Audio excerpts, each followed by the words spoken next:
Rumaragas ang pagpapala po sa atin lahat. Para sa ating pangaraw-araw na talata, tayo ngayon ay nasa Exodus Kapitulo 4 simula versikulo 1 hanggang versikulo 5. Itinanong ni Moses, anong gagawin ko kung hindi makinig sa akin ang mga Israelita at hindi maniwalang napakita kayo sa akin?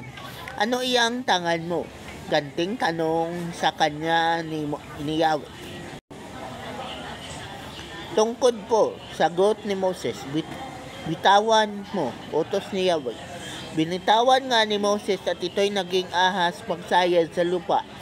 Kaya't siya ay napaurong. Sinabi sa kanya ni Yahweh, hawakan mo sa buntot ang ahas. Hinawakan nga ni Moses at ito'y naging tungkod ulit. Ganyan ang gagawin mo para maniwala silang napakita ako sa iyo. Ang Diyos ng inyong mga ninuno, nina Abraham, Isaac at Jacob, sabi ni Yahweh. So sa passage na to, kinausap ni Lord si Moses. Pagkat nagtatanong si Moses kung paano maniwala sa kanya yung mga Israelites. Kaya ang tugon sa kanya ni Lord ay yung kanyang tungkod. So yung tungkod niya, pag ibinaba niya sa lupa, nagiging ahas. Tapos pag hinawakan niya ulit sa buntot, ay magiging tungkod ulit.